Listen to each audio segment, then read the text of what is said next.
Muito bem, vamos saudando a todos, né, que estão já acompanhando, né, esse nosso encontro. Fantástico, né, nós estarmos aqui mais uma vez para seguirmos, né, nessa jornada dos Yoga Sutras, né, de Patanjali. Nós estamos na sessão de número 2, né, nós estamos ainda nas partes mais introdutórias, mas por estar nas partes mais introdutórias, nós também estamos tendo a oportunidade de muito aprendizado, né, muito aprendizado já na sessão de número 2. Sessão de número 2 é o livro das práticas, né? Sadhanapada, né? O livro que vem falar sobre sadhana, né? Práticas, né? As práticas que envolvem a yoga menor, né? A yoga menor, para depois adentrar os caminhos do yoga maior, dentro da escola, né? Dentro da escola óctupla aí de Patanjali, né? Vale a pena também destacar que este yoga, né, a Raja Yoga, é uma compilação, né, resumidamente, das escolas de yoga. É pega a sua essência, né, eu pego um pouco de todos das escolas, é pego, segundo na descrição, né, desse grande mestre, filósofo, cientista Patanjali, é pego o que há de melhor delas, né, estudado amplamente, tecido, né, por ele um domínio, né, um estudo muito profundo. E ele nos apresenta esta importante obra, né? Essa importante obra da sua vertente, da sua escola. O objetivo, né, da escola de Patanjali, a Raja Yoga, é levar o indivíduo à autorrealização através da força da vontade, né, exercendo a força da vontade. É interessante nós vermos, né, que o universo imprime vontade. É interessante também de nós vermos que a vida é vontade. A manifestação de Deus é vontade, né? Tudo se manifesta através da vontade de Deus. A manifestação, né, de tudo que nós temos em nossa frente, o nosso próprio agir, né, é através da vontade. Nós apenas saímos da cama porque temos vontade, nós apenas vamos em busca de nossas realizações, nossos desejos mais absurdos, né, nessa esfera planetária, porque nós temos vontade. Muitas vezes essa vontade ela se dilui nesse nosso plano e ela é confundida com desejos, né, ela é confundida com desejos, mas a gente vai trabalhar nesse aspecto, né, colocando ela como emprego da vontade. Apesar de ela estar diluída, né, nesse plano no qual nos encontramos, está sendo amplamente confundida com desejos. E aí, quando é desejo, é uma ferramenta nossa que entra em cena e ela que nos rouba, né, ela nos vitimiza, porque ela nos arrasta de um lado para o outro, faz com que nós estejamos atrás de coisas que achamos que queremos, coisas que nós achamos que são imprescindíveis, né, nas nossas vidas, e na realidade não é bem assim. Nós vamos atrás, evidentemente, né, de coisas para a realização simplesmente do desejo deste ego. E é incrível ver que ele é insaciável, né? Ele é indomável, né? O ego. Então nós temos que trabalhar. Outro detalhe também, né, que o yoga vem nos despertar que nós não somos reféns, né? Nós não somos os reféns neste mundo.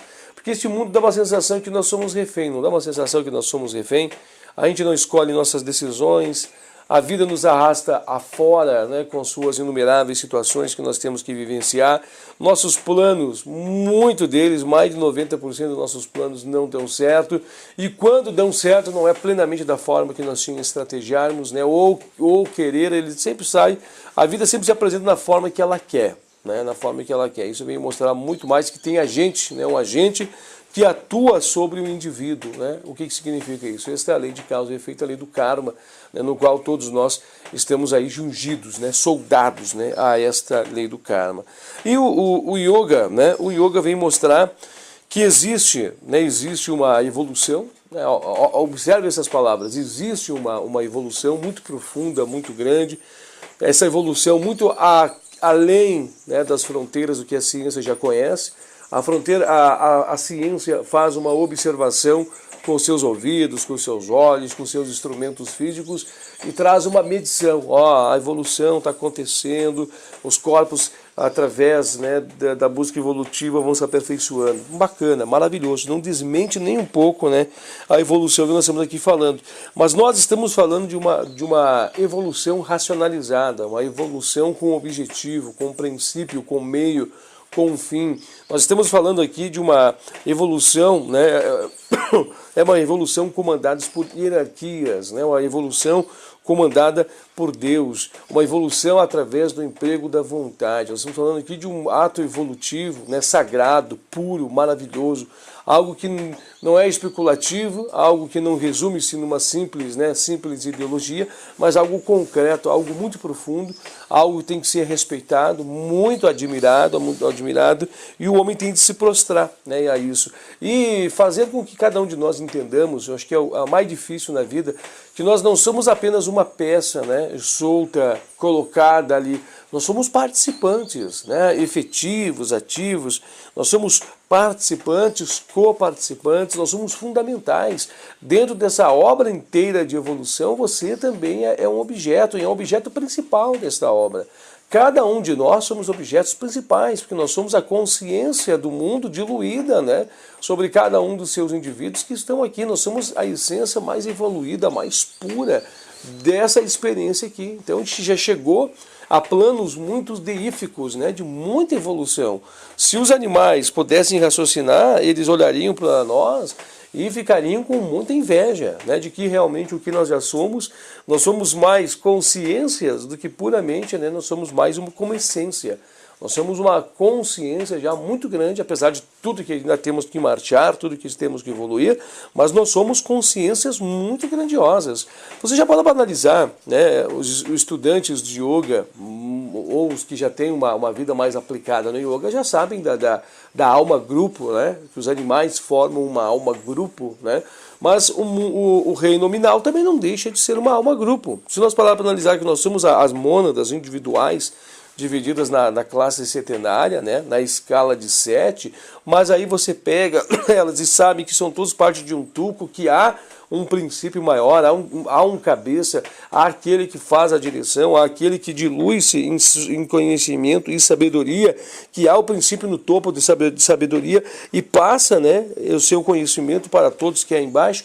Isso não deixa de ser, de um outro modo de análise, uma alma-grupo, não para de ser então uma consciência, né, que está diluída, fragmentada em todas as consciências do mundo. Se nós pegarmos os 7 bilhões, né, mais os que estão em evoluções dentro dos outros planos, e fundir todo esse conhecimento mental, fundir toda a mente deles, toda essa mente traduzindo uma mente só, não daria uma mente de enorme sabedoria, não daria uma mente, né, que é uma sabedoria extraordinária, não daria um grandioso mestre, um super avatar. É isso, né? Então nós temos que parar para analisar que nós estamos inseridos no contexto, que nós fazemos parte do contexto e que nós somos o contexto. Então depende o quê? Depende de nós, a partir do momento que nós começamos a despertar consciencialmente para essas questões, nós abraçar as nossas vidas. Passa o momento então de nós começarmos a não sermos os joguetes, a não sermos co-participantes, mas sermos atuantes. É um dever de todo aquele que começa a auto-iluminar-se, é um dever de todo aquele que começa a entender como é que funciona o organograma deste mundo, a parar de ser, né, um coadjuvante, um espectador, aquele que assiste, né, que a maioria de nós estamos assistindo o que está acontecendo, e passar a ser um atuante, né, passar a ser atuante. Atuante do quê? Do seu caminho. Sendo atuante do seu caminho, você já é atuante do caminho de todos, né? Você já é atuante do caminho de todos, porque cuidando de você, você está cuidando de todos. Evoluindo você já está evoluindo de todos. Basta você analisar, né, a expressão e evolução que tiveram em nosso meio os avatares, né? Os avatares que tiveram aqui já em nosso meio, que já evoluíram profundamente, eles evoluíram-se a si, mas alavancaram também toda a humanidade, né? Alavancaram toda a humanidade. Vamos pegar aqui de exemplo, né, a Cristo. É um conhecimento muito profundo, muito grande que talvez as pessoas tenham no seu íntimo, né? Não o conhecimento espúrio que você tem. Eu digo conhecimento íntimo, porque basta eu falar esse nome, alguma coisa está dentro de ti, alguma essência você tem dele dentro de você. Por quê? Porque ele já trabalhou, já deixou essa essência. Essa essência nós não poderíamos ter, que é a essência do amor. Já pensou se não tivéssemos, né, gritadamente essa essência do amor, do senso de coletividade entre nós?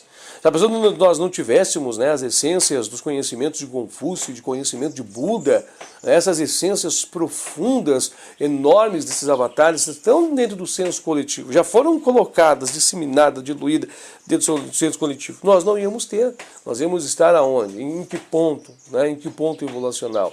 Esta supermônada, essa essa mônada de sabedoria, essa mônada gigante, né, que se traduz em todo o orbe, né, em todo o sistema, como é que estaria? Estaria muito mais, né, defasada em conhecimento do que está agora. Então nós temos que ver que nós temos que participar, é nosso dever, né, é nosso dever não como homem carne, mas é nosso dever como homem espiritual, né, nosso dever como homem espiritual começar a marchar. E nós estamos percebendo que nós estamos num período que foi muito diluído, né? Há uma grande diluição da mônada, né? A mônada se diluiu muito e a gente vê os fragmentos, né? O que acontece. Nós estamos vendo então, ainda, né? Apesar de nós estarmos em outra era, uma era puramente de brilhantismo, nós estamos ainda saindo dessa era de ferro, né? Nós estamos entrando então numa idade, a idade do ouro, segundo os ensinamentos que me mostram, nós estamos para adentrar. Já era bom nós estar tendo alguns benefícios, mas claro, tem alguns ajustes ainda da era anterior. Então, por isso que as coisas estão dessa situação. Ainda mais esse ano, né, o ano de 2018, aqui no nosso país, falando em senso coletivo, falando em evolução consciencial, o Brasil está precisando, né? Está precisando. Nós precisamos trabalhar fortemente para que nós deixemos aí uma semente muito forte. Mas evidentemente que períodos mais terríveis já tiveram, né? Períodos mais terríveis da história já existiram e nunca se permitiu perder-se o conhecimento, né? Quando foi preciso que ele aparecesse, né? Como diz aquele ditado, quando o discípulo está pronto, o mestre aparece, de verdade mesmo, apareceu mais uma vez e fulgiu em seu máximo esplendor o conhecimento, tá? Eu acho que esse introdutório, né, ele já vem preparar o teu coração, esse introdutório já vem preparar, né, você para o tema de hoje, né? Nós falamos sobre os últimos 3 sutras, nós íamos mostrar para vocês que o objetivo, né, então, da Sadhanapada, o objetivo do início de Sadhanapada é nós realizarmos o caminho tríplice, né? O caminho tríplice. Apesar de nós sermos setenários, né, temos 7 princípios, que ligando os 7 princípios nós conseguimos o 8º princípio, né, o princípio superior, o 8º princípio, todo conectado, mas é traduzido em 7, tá? Traduzido em 7, que inclusive o yoga, né, o caminho óctuplo do yoga, ele nos dá os 7 bases, 7 princípios fundamentados, que depois nos concede o 8 é a própria yoga, né, a própria conquista da autoliberação, da autoperfeição e tudo mais. Então ele vem nos mostrar que esse caminho é trimembrado, né? Vem nos mostrar que esse caminho da busca da evolução dentro da força de expressão de vontade, ela é trimembrado. Ela envolve então uma rígida disciplina. Essa disciplina ela envolve, e é muito bom falar, você vai ver no avançar, né, do nosso estudo, ela envolve não somente o corpo físico, ela envolve todos os membramentos dos nossos corpos, né, evolutivos. Ela vem falar sobre uma disciplina com o corpo físico, uma disciplina com as nossas emoções, uma disciplina com o nosso mental inferior, uma disciplina com o nosso mental exterior, uma disciplina, né, através das práticas de pranayama com a nossa força vital, nossa força prana. Ele vem falar também, né, de um domínio, né, de levar com rigidez e a ferro até mesmo o nosso mental superior, né, e o nosso intuitivo, né, nosso intuitivo e nosso Atman, né, nosso Atman, nossa força maior de expressão de vontade, para quê? Para que possa ser culminado. Então, quando a gente vem falar em autoestudo, a pessoa vai dizer assim, autoestudo envolve só fortalecimento da massa cefálica, da mente e tal, leituras. Evidentemente que dá essa conotação, mas nós vamos precisar ter um autoestudo do corpo, né? Você precisa conhecer essa ferramenta que você tem, você vai precisar estudar. E o laboratório é você, né? O laboratório sou eu preciso me conhecer esse corpo, afinal de contas eu habito nele aqui, vou ficar habitando dentro do meu corpo por quanto tempo? Eu não sei. Eu preciso saber das suas dificuldades, eu preciso saber o que eu tenho que corrigir, eu preciso saber como alimentá-lo, aperfeiçoá-lo. Então envolve também nele disciplina, envolve nele também um laboratório de autoestudo, né? E ele também, o autoestudo está onde? Eu preciso conhecer minhas emoções, eu preciso dominar minhas emoções, eu preciso ter um autoestudo do meu mental inferior, eu preciso ter um autoestudo do meu mental superior, eu preciso ter um estudo, um conhecimento do meu campo intuitivo, eu preciso ter do meu conhecimento do meu Atman, então eu preciso ter esses conhecimentos. Então tudo envolve disciplina, autoconhecimento e autoentrega. Se eu não fazer a autoentrega, eu não estou pronto. A autoentrega é a renúncia, é a renúncia. Eu preciso renunciar a quem? Renunciar ao ego. Quanto mais eu me dou, mais eu recebo. É incrível dizer, de analisarmos como Cristo, né? Eu falo Cristo, gente, porque o cristianismo é muito presente aqui no Ocidente, né? Claro que nós estivéssemos no Oriente, nós íamos falar de Krishna, nós íamos falar de Buda, nós íamos falar de Confúcio, de Siddhartha Gautama, nós íamos estar falando também de zoroastrismo, nós íamos estar falando de todos esses avatares, né? Mas nós vamos falando do quê? Um pouquinho mais aqui, porque é o que diluiu para nós aqui, através desse pensamento grego, né? Através da filosofia grega e também através, né, desse pensamento grego, a gente vai trazer para você o que é isso. Então você vê que fala assim, né? Jesus Cristo deixa-nos, né, algumas pegadas narradas pelos evangelistas, que ele falava assim: todo aquele que se rebaixa é aquele que se eleva perante o céu. O que era esse céu? O céu é do teu íntimo, o céu é você, nós somos o céu, eu sou o céu, você é o céu. Claro que nossa verdadeira essência, lá dentro, né, é o verdadeiro céu. Então ele dizia: todo aquele que se rebaixa se eleva, todo aquele que é humilde perante, todo aquele que é humilde, todo aquele que está fatigado, todo aquele que está cansado, todo aquele que está oprimido, encontrarás o alívio. Então significa o quê? Quando você já está vendo que é só isso, você está enxergando que esse mundo é de miséria, mas essa miséria, né, não somente nas expressões de fome, de matança, não essa expressão de miséria. Essa miséria de que, poxa, é só isso, então... Né? Aí a humildade, fica aqui, minha mochinha, não pode vir hoje, tá? Fica aqui assim, ela está grávida, gente, ela está cheia de filhinho, ela não vai desistir de vir, tá? Vem aí, ela não vai desistir de vir, pronto, fica aqui então, para não atrapalhar também, tá? Então quando a gente fala sobre a questão, né, dessa humildade, dessas coisas, nós temos que estar puros. O que é humilde? Humilde é aquele que está límpido de defeitos, é aquele que está branco, né, pronto para receber o ensinamento. É aquele vaso que está branco, pronto para depositar a água dentro. Esse é o vaso humilde. Porque aquele vaso que não está humilde, ele está sujo, ele está corrompido, ele está cheio ele está muitas vezes lotado. Ele não está humilde, limpo. Então, eram essas as conotações. Então, nós vamos ver o quê? Que essa autoentrega que nós estamos falando aqui, ela é uma renúncia muito grande do ego. E você vai ver que é a coisa mais difícil, a renúncia, nas expressões que aqui solicitam muito elevadas. É abdicar de si mesmo. Mas para isso, o quê? Você vai ter que estar ali cerceado com o estudo, a austeridade, que são as ferramentas que vai te conduzir ao conhecimento evolutivo. Porque quanto mais tu conhece, mais tu compreende. Mais tu compreendendo, mais aceitável vai ficando as coisas para o teu ego. Você vai abrandando, diluindo o seu ego. Aí você vai diluindo tudo ele. Então nós começamos a ver, nós falamos desses três agentes. E esses três agentes aqui, eles começam a nos falar, né, esses três agentes aqui, começam a nos falar que nós estamos lutando. Né? Poxa, vou ter que ter austeridade. O que isso significa? Que eu não tenho. Mas como é tão difícil ter? Quais são os agentes que estão me evitando de ter? Começa a meditar. Aqui está falando em autoestudo. Por que eu não tenho? Eu tenho que buscar autoestudo. Mas e por que buscar o autoestudo eu tenho que confrontar? Eu estou confrontando. O que é? Meditando. E a autoentrega? Por que já não tenho essa autoentrega? Por que eu preciso ter a autoentrega? E por que é tão difícil realizar a autoentrega? Por que é tão complicado? O que tem de barreira que não permite isso? Meditando. Então, amplamente estudado, né, por esses rishis, esses grandes mestres, eles compreenderam que nós temos, né, atributos que faz com que a consciência suprema dilua-se, e essa consciência diluindo-se, né, por entre esses corpos, ela perde-se a sua verdadeira essência, e na busca, né, da retomada dessa verdadeira essência, para a busca de Ananda, né, o verdadeiro, mais puro amor, né, a pura liberdade, a pura essência do sentir, do experimentar, ela confunde-se com esses corpos, começa a achar que são esses corpos, nos dá a sensação de que somos esses corpos, e começa um princípio de egoidade. Começa, então, a surgir, né, o eu. Primeiro a ignorância, né? Essa ignorância é tão cruel, né?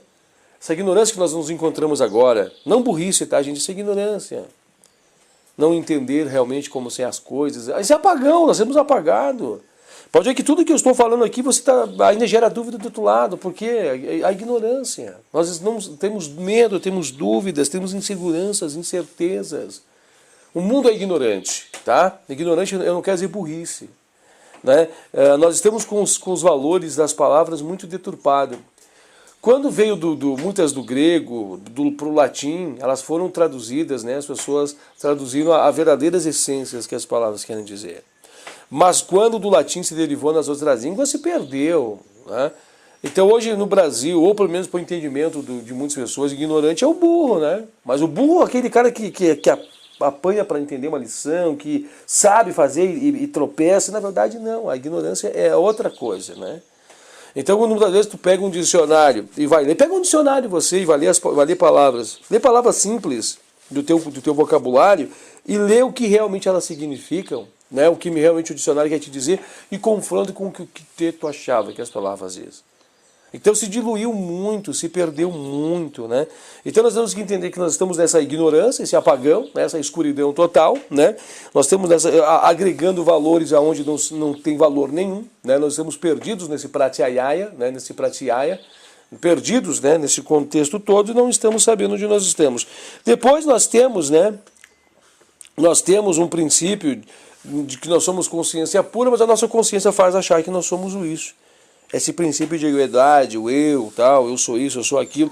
Aí nós temos sensações que nos dão desejos. Nós achamos que somos os desejos, né? O homem acha que são seus desejos. Inclusive nós buscamos saciá-los, os nossos desejos. Nós saímos na correria de saciar os nossos desejos, né? Já percebeu? Sabia que você não é sexo. Você não é sexo. Você, o espírito, não necessita de estar vivendo sexo, mas tem um fogo logístico, tem um fogo, um fogo que queima, né? Um fogo que queima e que faz praticamente a vida toda estar sendo rodeada em cima disso. Basta você ver as propagandas de televisão, basta você ver as expressões nas conversas, nos contatos, sempre há a malícia desse fogo, esse fogo intenso. Mas somos isso? Somos verdadeiramente isso? Claro que nós não somos. Claro que nós não somos, mas nós temos que entender que tudo isso está presente dentro do contexto, mas que nós não somos isso e que a vida não é isso. Nós temos então que buscar a verdadeira essência de tudo isso, né? Então você começa a ver, eu poderia agora falar sobre, né, a própria atuação do corpo, eu poderia falar sobre a própria atuação da dificuldade do corpo acarreta, mas tudo bem, seguramos aí. O que isso chama? Esses sábios, esses inteligentes começaram a perceber que a contrapartida há agentes que bloqueiam, né, que fazem certos bloqueios, fazem as diluições, que fazem, né, obstruções à manifestação pura dessa consciência. Por quê? Porque nós estamos dentro do processo, faz parte do processo, e esse aqui é o melhor de nós que nós criamos. Mas quando você começa a entender que eles estão ali presentes, você começa a querer tolhi-los. Não, peraí, quem manda aqui é eu tenho que trabalhar para mandar aqui. Aí que entra o caminho do yoga. O yoga é compreender as manifestações dos kleshas, as obstruções, as diluições, essas expressões, né, da consciência, né, esses cavaleiros avançados da consciência, compreendendo que eles estão ali, que eles existem e que há necessidade de nós estarmos combatendo. Lembra que Arjuna, né, ele sai numa batalha junto com Krishna, e quando ele vai ao campo de batalha, ele chega lá e fala para Krishna que não quer lutar. Daí Krishna fala, pelo amor de Deus, Arjuna, né? Não é bem essas palavras, mas Arjuna, você tem que lutar, o reino todo é seu. Você é o dono de todo o reino, e eles usurparam o reino de você. Eles roubaram de você o reino, Arjuna. Por que você não quer lutar? Porque eles são meus parentes, Arjuna fala.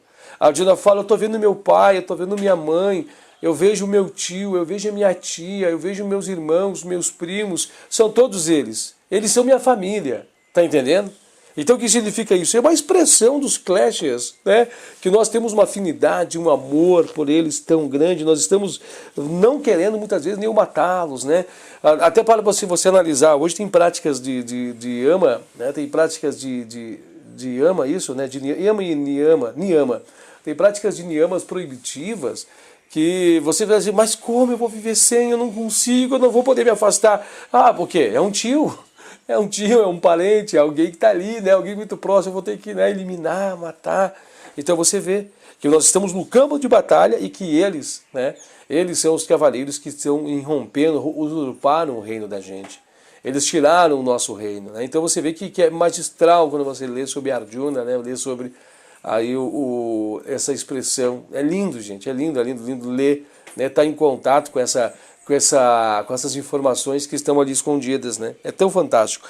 Então você começa a ver que há esses agentes e o caminho do yoga é para quê? Para que nós vencemos esses agentes, para que nós mostramos que somos os senhores sobre esses agentes. E mais engraçado, quando nós partimos a nossa jornada evolutiva, nós estamos sendo confrontados muito duro por esses agentes e nós estamos juntos, né, entrelaçados com esses agentes, e nós vamos ter que ir diluindo-se deles, fugindo-se deles, descobrindo quem eles são e podando-os eles, né? Eles são muito presentes agora, eles estão muito presentes, mas nós temos que atenuá-los, né? Nós temos que diminuí-los, as suas intensidades, enfraquecê-los até eliminá-los, né? Esse é o caminho. E aí então nós adentramos, né, no Sutra até agora de número 2, né, no qual nós falamos já deles, né, dos kleshas, né, nós falamos sobre eles. E nós adentramos também no 3, né, o Sutra 3, que nós falamos quais são eles, né, o que eles fazem como agente, quais são os objetivos deles, né, é trazer essa ignorância, trazer esse senso de equidade, atrações e repulsões, né, um desejo muito grande de viver, responsável pelas grandes aflições e toda a miséria humana. A miséria humana vai dizer assim, então é responsável pela fome, é responsável pela... Não, e não somente isso, tá? Mas aqui quer dizer em alta expressão evolutiva. Não é miserável o ponto que nós nos encontramos? Porque nós somos o tudo e estamos aqui fragmentados achando que somos o nada, tá? Então daí acontece o quê? Nós fizemos uma leitura, a leitura que Taimni quis nos apresentar, ele quis nos mostrar dentro da sua visão a posição que nós temos, né? Somos como seres humanos, que mostrar que nós somos efêmeros, somos um nada, ele quis mostrar isso através de uma descrição que nós fizemos no encontro passado, a leitura, e agora nós vamos para o número 4, né? Nós vamos para o número 4, e o número 4 quer falar para você sobre os estados de atuação, né? Como eles atuam, em que graus eles atuam, né? Aí tem 3 graus que nós vamos estar falando para vocês aqui, que é o estado dormente, o estado... 4 graus, né? Dormente, atenuado, alternante e expandido, né? E nós vamos estar falando um pouco sobre esses graus e expressões dos kleshas e mostrando para vocês qual é o grau que nós encontramos, ou que a ampla maioria se encontra, e aonde é que nós temos que marchar. Qual é o objetivo que nós temos com os kleshas? Tu percebe que nós estamos falando em kleshas e vamos muito longe falando em kleshas, porque se tu entender e dominar o klesha, dominar essa teoria dos kleshas, está pronto. Você está muito pronto para poder entender os próximos passos do caminho do yoga, tá? Segura aí que nós estamos encerrando então o nosso primeiro bloco. Nós já vamos voltar para dar continuidade então com você, com o segundo bloco aí dos Yoga Sutras de Patanjali. Segura aí que já eu estou de volta com você.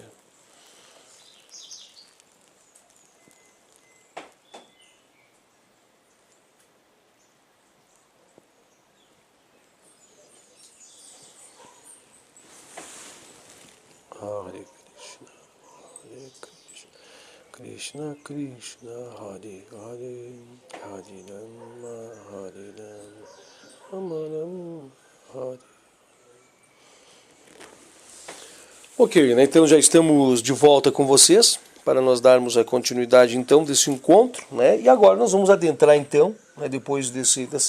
Eu utilizei essa primeira parte como um amplo comentário, né, para reavivar essa chama, para recolocar essa chama, para que nós possamos a meditar um pouco consciencialmente, né, não com a consciência em si, mas refletir, né, e alimentar um pouco as nossas consciências com o objetivo do yoga, né, e entender que existem esses agentes, entender que esses cavalheiros estão presentes em nossas vidas e que eles nos geram as obstruções, né, as diluições da mente.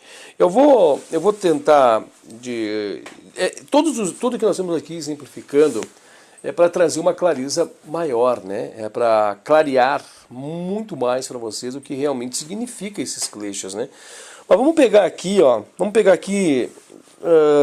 um grande tanque. Tá? Vamos pensar aqui num grande tanque e vamos dividir esse tanque em 5 compartimentos. Tá? 5 compartimentos. 1, 2, 3, 4, 5. Aqui assim tem uma boca muito grande, aqui assim, ó.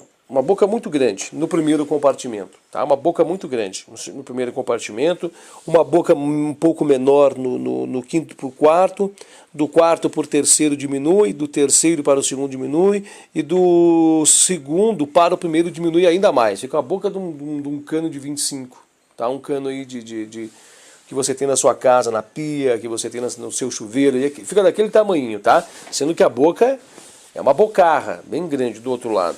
Então acontece o quê? A água, nesse exemplo muito relativo, a água ela é a consciência. Quando a água jorra aqui, ela vem com tudo, né? Ela vem com tudo, ela cai dentro daquele tanque, encherá aquele tanque com abundância e velocidade, diminuirá a sua velocidade intensamente até chegar ao quinto tanque, né?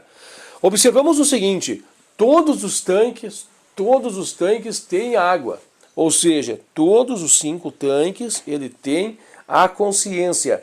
Mas que cada vez que a água pura que passou aqui e caiu no primeiro tanque, ela se contaminou com o próprio tanque, né? Com o próprio tanque e com o próprio tanque e com as substâncias contidas naquele tanque, né? Substâncias microscópicas mínimas, e assim sucessivamente, trouxe todo o contato que teve ali, já perdeu sua pureza ao sair do cano, já perdeu no primeiro tanque, e aí assim sucessivamente ela foi agregando, né? Agregando componentes, partículas, substâncias, e quando chega lá no quinto tanque, lá, a água daqui é muito diferente dessa água do quinto tanque, essa água do último tanque lá é muito diferente da água do primeiro tanque aqui, mas porém, você olha, é água, né? É água. E cada um tanque trazendo uma separatividade, traz então, né, uma qualidade de água diferente. A água está presente em todos os tanques, mas nesse último tanque aqui é onde está repositado, né? Repositado o maior número de obscuridade, né, da água, né? Sujeiras e tudo mais da água. A água está ali, está presente, mas está toda ela suja. Ela não se identifica mais com ela. Ela já acha que não é mais nem água, ela acha que é as próprias sujeiras que tem contidas nela, o lodo no fundo, aquele barro no fundo.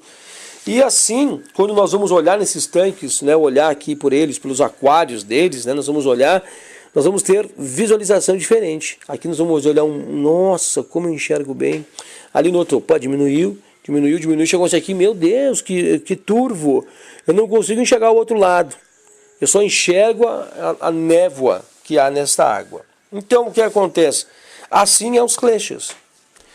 A água é a nossa consciência, a consciência pura, uma consciência potável, com toda a pureza.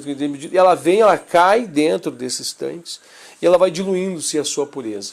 Vai animando, vai dando vida a esses tanques, vai dando a esse tanque vida, uma vida, a covida, né? Covida, vai animando, dá o ânima a elas, né? O ânima da vida a elas. Inclusive, nosso corpo ele é um corpo animado, né? Nós temos o corpo que recebe o ânima, o espírito, né? A partir do momento que não há mais espírito, não há mais a força do ânima, aí acontece o quê? Esse corpo aqui perece, esse corpo é desligado das suas atividades vitais, sua correntinha, ele é devolvido para a caixa, né? Ele é devolvido aos seus princípios. Então acontece o quê? Aí nós começamos a ver as diluições, e lá no final, o bem diluído. É assim que há os kleshas. Esses são os kleshas, né? Faz com que a consciência se dilua, se perca a sua identidade, a sua pureza e se envolva, né, com o tanque. Pode ver que aqui, quando vem desse cano, né, ela não tem forma. Mas quando ela cai dentro daquele tanque, a própria água, que é a consciência, ela ganha forma. Ela ganha a forma do tanque. Ela ganha a forma do tanque, ela atua também sobre o mecanismo do resultado do tanque. O que eu quero dizer com isso? Exemplo, se nós temos que gerar personalidade, né, a consciência vai animar aquele corpo é um corpo que vai ter uma personalidade, então ela vai se diluir, vai viver aquela personalidade, ela vai perder sua essência, ela vai estar atrás, ela vai perder sua essência, porque ela está só acendendo, né, ela está sendo responsável por acender. É isso que está acontecendo. Então nós somos uma diluição, nós somos um fragmento, né, o resultado térrimo aqui embaixo é um fragmento do que temos lá em cima. Lá em cima nós temos o todo, sem diluição, sem fragmento, né? Sem a fracionação nenhuma. lá em cima, né, a nossa consciência superior, é o tudo. Então quando nós temos que fazer o quê? Nós temos que irromper. O yoga é adestrar, é domar e é dominar, né? Dominar esses estágios. Então nós vamos adestrar, nós ser os chefes, nós vamos adestrar, nós vamos ensinar como isso vocês vão viver. Vocês estão loucos, né? Vocês estão malucos, nós vamos ensinar vocês a viver. Aí nós vamos domar, nós vamos adestrar, e depois nós vamos domar, nós vamos passar, mas depois vamos dominar, vamos dominá-los. Nós vamos passar, eles vão passar a trabalhar por nossa vontade, da consciência maior. Tá bom? Esse é os kleshas. E o Sutra de número 4 quer mostrar para vocês como é que os kleshas se identificam nas pessoas. Nas pessoas no contexto físico. Tá? As pessoas dentro do contexto físico. Talvez as pessoas vão perguntar agora, me veio à mente isso, as pessoas vão perguntar, e quando diz me veio à mente não é acaso, as pessoas vão perguntar agora, mas por que tem que ser agora? É para toda a vida, gente. A partir do momento que você brilha no caminho do yoga, vidas que você vai romper, nos outros mundos que você vai habitar, você vai estar praticando yoga, você nunca mais vai desistir dos caminhos do yoga. Mas tem uma coisa que chama muita atenção. Você vai precisar estar com o ciclo completo, você vai precisar estar com os teus 7 corpos completos. Porque quando nós passarmos para o outro estágio, nós vamos praticar yoga, vamos seguir o caminho do yoga, vamos seguir os bons caminhos, vamos. Mas nós vamos estar com um corpo a menos, que é o corpo físico. Quando nós vamos estar para o lado de lá, nós vamos estar com outro grau acima, nós vamos estar com 2 corpos a menos, não vamos precisar de todos. Então nós estamos fazendo um trabalho espetacular nesses outros níveis para quando nós chegarmos no nosso momento de receber novamente um corpo dentro desse ciclo de nascimentos e mortes, nós vimos um esplendor. É o melhor momento que nós temos, é o maior momento que todos nós temos. É um momento que tão aguardado, é o momento mais esperado. Porque seria então simplesmente o quê? Você abandonar suas práticas de yoga agora e esperar quando... eu vou esperar quando eu morrer, vai estar mais fácil, eu vou estar mais leve, né? Não vou estar com o corpo pesado. Mas você não vai ter o domínio sobre o corpo, porque você não vai ter lá esse corpo físico. Vai faltar, lá você vai então estar com falta de algo. E aqui não, aqui você está no campo de provas, aqui você está no campo de experiência. Aqui você está, mas como é que eu não sei, como é que eu estou apagado? Klesha, avidya, ignorância. A ignorância faz isso não está presente, mas está acontecendo. Sabe aquele que está desperto para essas coisas, está acontecendo. Não é mimuxo? Tadinho, então vou dar mamãe, cheio de filho. Então assim, né? Olha para nós tentarmos ver como se dilui um klesha, né? Como é forte a atuação de um klesha. Será que ela tem, pergunto, que ela tem consciência que ela está grávida? Será que ela tem consciência que ela vai ser mãe? Será que ela tem consciência de saber o que é ser mãe? Eu vou ser mãe. Tem instintos, né? Instintos tem. Instinto de sair do frio, instinto de fome. Mas será que ela consegue ter Está muito mais diluída a consciência aqui, né? Aqui está só um pequeno fôlego de um outro reino. E graças a esse reino aqui, é que nós temos hoje esse reino aqui. Né? Nós temos um reino nominal. Tá, mas enfim. Então hoje a leitura 4, ele visa apresentar para vocês como é que se encontra no meio social, no meio que nós encontramos, a atuação desses kleshas. Então eles estão em 4 estados, tá? Eles estão no estado dormente. Esse estado dormente, somente grandes mestres vão conseguir estar. Somente grandiosos mestres vão conseguir encontrar-se no estado dormente. E olha a palavra que fala, é muito interessante ouvir, ele fala dormente, não eliminado. Sabe quando algo está dormente, mas ainda está ali? Sabe quando está aquele formigamento na perna da gente, quando a gente está praticando yoga por muito tempo, mas a perna está ali, mas ela está em estado dormente? Então assim, o que acontece? Ela ainda está ali, mas está dormente. Grandiosos mestres ainda têm seus kleshas, suas dificuldades, eles podem cair, porque eles ainda estão ali, eles não foram torrados, só serão torrados em Kaivalya, quando atingir o último degrau, né? A última renúncia, o último degrau do yoga, ok? Você pode ver que a yoga tem estágios, e cada estágio é em romper um desses desses pontos de atuação, né? É adentrar consciencialmente em um desses mundos, porque nós somos sétuplos também com o estado sétuplo do mundo. O mundo existe também um corpo físico, existe um corpo energético, existe um corpo emocional, existe um mental inferior, existe um mental superior. Existe também. O que há em cima, há embaixo. Né? Então, como aí nós somos, também é desse mesmo modo e mesmo jeito ali.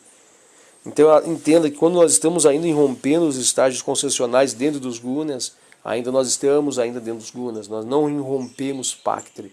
Nós somos senhores sob Pactre. Só grandiosos avataras, né, são grandiosos mestres que irromperam Pactre. Né? Dentro do conhecimento humano a gente conhece muito poucos, que talvez, né, dentro do conhecimento humano diz que eles irromperam, mas somente eles saberão se eles mesmos irromperam, e só diz jus a eles, mas que foram grandiosos mestres foram. Né? Atenuado, tá? O estado atenuado, então, ele é um estado no qual ele se apresenta, né, se apresenta de alguma forma, né, se manifesta em alguns momentos, mas a pessoa tem consciência sobre ele, está tentando atenuá-los, né, diminuí-los, enfraquecê-los. Alternante, o estado alternante é muito interessante ver que se manifesta e não se manifesta, aparece e não aparece. Né, um estado alternante, algo que se alterna.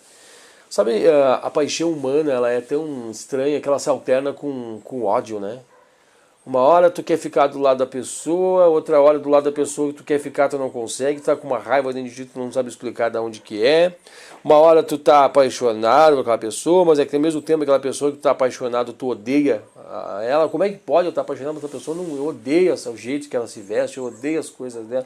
Então esse é o alternado, há uma alternância, uma confusão, né? O que acontece? Confusão mental, alternâncias, tá e não tá, tô e não tô, quero e não quero. Então há também esse atuar nos kleshas, né?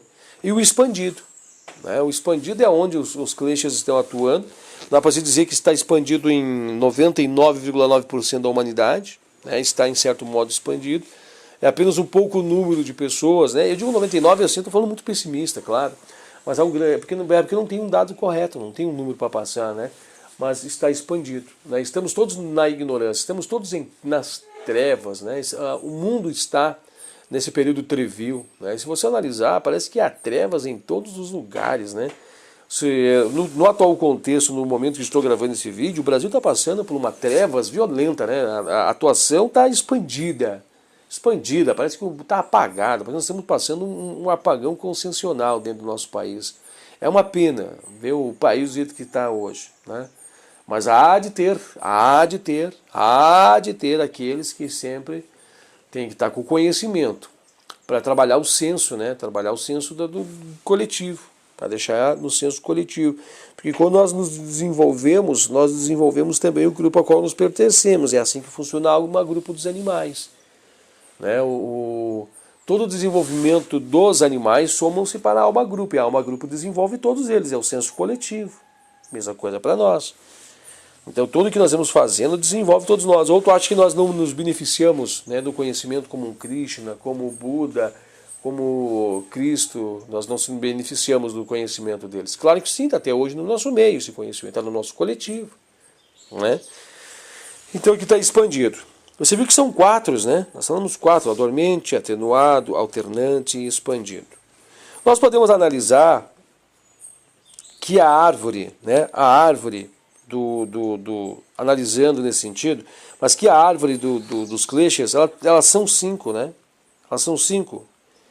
E há muitas vezes um relacionamento, o Time nos apresenta aqui, que ele fala que as raízes, o tronco, os ramos, as folhas e os frutos de uma árvore. Os 5 kleshas, né? Os 5 kleshas. Mas dá para perceber também que nós costumamos falar da maneira que eles atuam, mas dá para entender que nós podemos pegar e subir de baixo para cima e ver que os 5 kleshas também estão aqui. O primeiro klesha é um klesha muito expandido, né? é acharmos que somos... Porque aqui nós estamos vendo os kleshas de trás, não é de trás para diante, nós estamos vendo os kleshas aqui de cima para baixo. A gente vai ver os kleshas, né? A vidya, que é a ignorância, nós estamos vendo eles de cima para baixo. Mas nós estamos agora aqui analisando de baixo para cima, tá? Ao contrário. Ao contrário, né? Ó, nós não temos uma força muito expandida em nós, um desejo de viver, achamos que somos o corpo, temos medo da morte, se prendemos a isso aqui, temos o apagado, temos, né? Muito expandido. Nós não temos desejos que se atuam alternante, emoções alternantes, fúria, ódio, não está alternante, nosso campo emocional alternante, né? Nós não temos então dentro do nosso mental inferior, sentimentos de que existe algo maior, existe algo menor, outra hora existe, outra hora não existe. Não está um negócio assim, ó, mais atenuado, nós estamos entendendo que as pessoas estão querendo buscar mais uma espiritualidade e tal, atenuado, né? E não existe lá no nosso âmago, no nosso íntimo, lá dentro de nós não existe o nosso mental superior, ainda em desenvolvimento, mas que ainda está dormente. Ele está dormente ainda, mas ele precisa se desenvolver. Então, se for ver isso. E depois, claro, nosso senso búdico, né, intuitivo, o intuitivo, búdico, e nosso sentimento consciencial muito maior, né, que nos livrará de tudo isso, é quando nós acabarmos até com o dormente. Né? Então, tu percebe que há como nós construir na horizontal e há como nós refletir de um certo modo na vertical, sobre o expandido, alternante, atenuado, né? Então nós conseguimos meditar sobre os kleshas nesse sentido, né? Nesse sentido. Deixa eu fazer a leitura para vocês aqui. A leitura é muito básica, a leitura é muito simples, fácil entendimento, mas a leitura vai vir agregar conhecimento, muito maior do que as palavras que estou aqui dizendo. Aqui diz assim, ó, Sutra da seção número 2, Sutra de número 4, que vai falar sobre a vidya, ou a vidya, né? É a origem daqueles que são mencionados em seguidas, estejam estes no estado dormente, atenuado, alternante ou expandido. Então dá para nós entendermos que um dos kleshas, por mais evoluído que seja, ele pode estar atuando expandido, alternadamente, atenuado ou dormente, depende do grau que eu vou dar a ele. É só que construir um raciocínio aqui na vertical e na horizontal para nós ver que há muitos meios de nós observar esse dormente, atenuado, alternante e expandido. Tá? E por que fala que a vidya é a origem? Porque ele é observado de cima para baixo, né? Do mais evoluído para o menos evoluído. Mas, mais adiante, nós vamos ser convidados a refletir de baixo para cima, da onde nós nos encontramos, que é aqui onde nós estamos, para o alto, para cima. Nessa verticalidade da análise, né? Nós estamos observando de cima para baixo. Então nós vamos começar com a vidya, né, o primeiro deles, tá bom? Nós vamos estar entrando neles.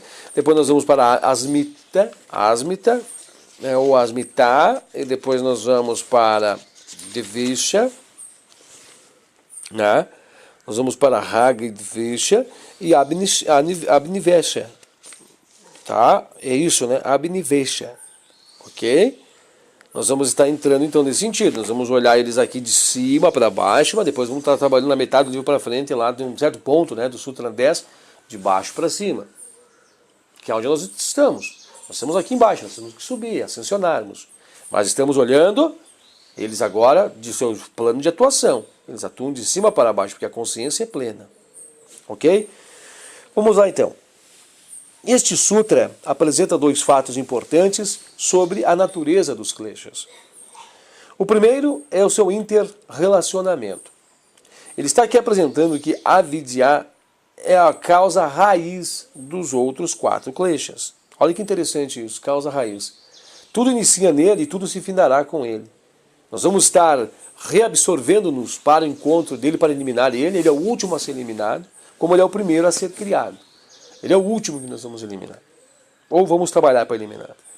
Que, por sua vez, produz todas as misérias da vida humana. Ele é o responsável. Ele é o responsável. Os outros são filhos dele. Ele é o pai. Os outros são os filhos dele. É pai, esposa e filhos. Tá? Um estado mais aprofundado da natureza dos outros 4 kleshas mostrará não apenas que eles podem crescer somente no seu solo, no solo do pai, no solo da vidya, mas também que os 5 kleshas formam uma série coerente de causas e efeitos. Então, ou seja, tem o pai, a mãe e os filhos. E os filhos e a mulher só estão presentes aqui por causa desse pai. Se esse pai não estiver aqui, não tem presente os outros. Eles formam uma série. Tá? A relação existente entre os 5 kleshas pode ser assemelhada em relação à raiz, o tronco, os ramos, as folhas e os frutos de uma árvore. Eu interpretei essa raiz de baixo para cima. A raiz está embaixo, é o último, né? Não é o primeiro aqui, a vidya, é o último, né? É a abnivesha, o último. Aí vem, né, o tronco é dvesha, né? É dvesha, que é, ao mesmo tempo, é a repulsão, as repulsões e o encontro que a gente quer ter com os objetos. Tá? Depois, as folhas, eu coloco as folhas, né, como asmita, né, ou asmitá, né, e... Peraí que eu pisei na bola aqui. Aí os ramos, né, e as folhas como sendo essa afeição e repulsão, correto? Os frutos como sendo aí o último, né, a vidya. Eu acho que eu me confundi um pouco aqui, fiz você se confundir, mas você entendeu como é que eu vejo. Porque o fruto é o resultado, né? O fruto é o resultado. A árvore, ela entrega o seu fruto, o fruto é o resultado do trabalho da árvore. Então o trabalho de todos esses kleshas aqui é dar um resultado, o resultado é o seu fruto. E o seu fruto é a ignorância total, a vidya. É assim que eu vejo. Desculpa que eu fiz confusões aqui, tá? Mas você vai entender a minha interpretação. A conclusão de que os 5 kleshas relacionam entre si, deste modo, encontra-se reforçada ainda mais no segundo sutra, no capítulo 10. Nós vamos chegar lá. Isso vai ser tudo discutido quando chegarmos àquele sutra. Outra ideia nesse sutra é a classificação dos estados ou condições que os kleshas podem existir. Os 4 estados são definidos como dormente, mas ainda existente, atenuado, alternante e expandido. A condição dormente é aquela em que o klesha está presente numa forma latente.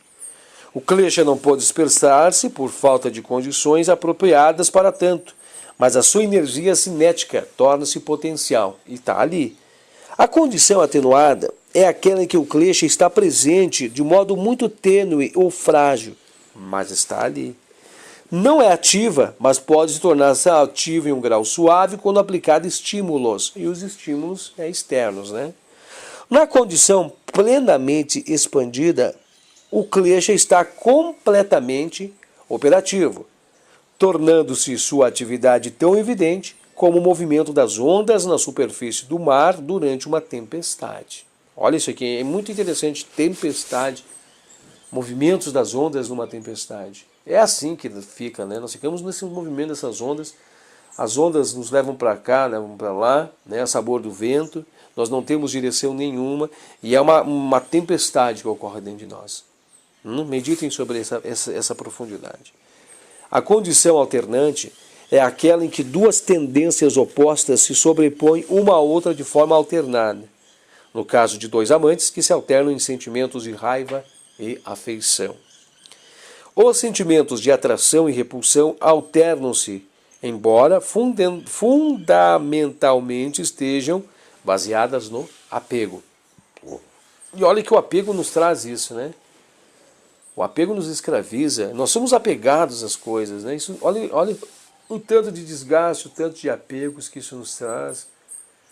Isso nos castiga, gente, isso nos judia, nos gera, né, um castigo imensurável, né?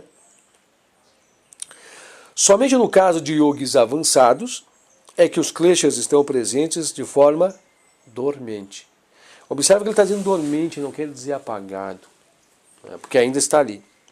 No que se refere às pessoas comuns, os kleshas estão presentes nas outras 3 condições, dependendo das circunstâncias externas ou do grau, né, no qual eles estão. Esse é o sutra, gente, o sutra de número 4, que vem falar sobre esses graus de presença. Qual é o grau que está atuando os kleshas sobre nós? Muito forte, né? Os kleshas atuam em nós violentamente fortes. Fortíssimos em nós, né? Então nós temos que ver isso. E diluí-los, decantá-los, né? Atenuá-los, sobrepô-los, domá-los, Esse é o caminho para a autorrealização. Porque daí nós vamos ver na nossa verdadeira essência, nós vamos nos encontrarmos na nossa verdadeira essência. E o próprio caminho do yoga, que é a Sadhanapada, vem nos mostrar como fazer isso. Mais adiante, vem nos mostrar qual é o caminho para voltarmos para casa. Através do emprego da vontade, dentro do caminho do óctuplo, né, das migalhas, do caminho da trilha deixada por Patanjali. Então nós vamos voltar para casa pelos caminhos. O importante é nós entendermos o que são os kleshas, como nós estamos envolvidos com os kleshas, e a partir do Sutra de número 5º, que é o nosso próximo encontro, nós vamos adentrar já dentro deles. Nós vamos começar a senti-los, a tocá-los, a percebê-los agindo em nós. Né? É muito importante que nós aprofundamos muito forte nos assuntos que serão colocados, porque até o 5, agora até o 10, nós vamos ver um por um deles, né? Um por um dos kleshas. E é interessante que nós entendamos o máximo possível quem eles são, para entender como eles atuam em nós, e entendendo como eles atuam em nós, nós já vamos ter uma compreensão de como, né, nós vamos agir sobre eles. E nós vamos ver que o caminho do yoga é esse, né? Yama, Niyama, que é um dos grandes caminhos. Aí tem a Pratyaya, né, Pratyahara, Asanas, Pranayama, né? Todo o yoga, todo o caminho do yoga sendo empregado para uma finalidade, né? Para levar nós ao Sutra de número 3, que aqui diz assim, né? O Sutra de número 3, ele resume muita coisa. O vidente está estabelecido em sua própria essência e fundamental, né? Para nós voltarmos à nossa própria essência, estarmos, né, em nossa própria posição, nossa verdadeira posição. Vamos continuar com nossas ferramentas, vamos continuar com essas ferramentas, sim, mas elas serão ferramentas. Elas assumirão sua posição de ferramentas, nós vamos tomá-las e vamos viver uma vida de plenitude, tá? Era isso, meus amados irmãos, espero que tenha confundido, desculpa ali aquela confusão que eu fiz e acho que deu para compreender, vai dar para compreender, e era isso. Mais uma vez aqui entrego humildemente esse meu trabalho ao universo.